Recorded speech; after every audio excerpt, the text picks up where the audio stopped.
பாக்கு நீரிணையில் இந்திய இழுவைப் படகுகளால் வடமாகாண கடற்றொழிலாளர் சமூகங்கள் எதிர்நோக்கும் பிரச்சினைகள் தொடர்பான சர்வதேச கருத்து பட்டறை ஒன்று யாழ்ப்பாண பல்கலைக்கழகத்தில் இன்று நடைபெற்றது.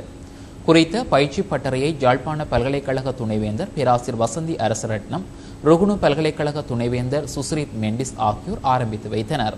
யாழ்ப்பாண பல்கலைக்கழகமும் ருகுணு பல்கலைக்கழகமும் இணைந்து நடாத்திய சர்வதேச கருத்து பயிற்சி பட்டறையில் யாழ்ப்பாண பல்கலைக்கழகம், ருகுணு பல்கலைக்கழகம், சென்னை அபிவிருத்தி கற்கை நிர்வாகம் மற்றும் ஆம்ஸ்டர்டாம் பல்கலைக்கழகம் ஆகியன இணைந்து நடாத்திய பாக்கு நீர்ணையில் இந்திய இழுவைப் படகுகளால் வடபகுதி கடற்றொழிலாளர் சமூகம் எதிர்நோக்கும் பிரச்சினை தொடர்பான ஆய்வின் முடிவுகள் இன்று யாழ்ப்பாண பல்கலைக்கழகத்தில் கலந்துரையாடப்பட்டதாக இன்று வெளியிட்ட ஊடக அறிக்கையில் குறிப்பிடப்பட்டுள்ளது.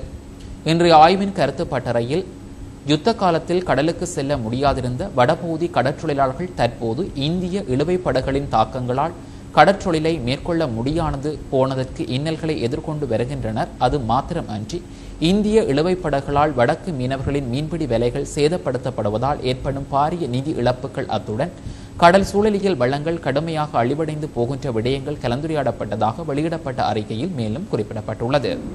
பிரச்சினைகளுக்கு பொருத்தமான தீர்வுகளை கண்டறிவதற்கு பல் ஒழுக்க ஆய்வு, பலமட்ட கருத்து பகிர்வுகள் என்பன அவசியம் என்பதை இப்பயிற்சி பட்டறை கோடிட்டு காட்டியுள்ளதாகவும் வெளியிட்ட அறிக்கையில் தெரிவிக்கப்பட்டுள்ளது.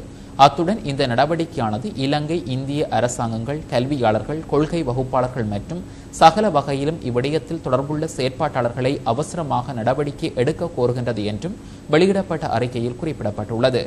இன்றைய கூட்டத்திற்கு கல்வியாளர்கள், ஆய்வாளர்கள், கடற்றொழிலாளர் சமூகத்தினர் பிரதிநிதிகள் ஆகியோர் கலந்து கொண்டனர்.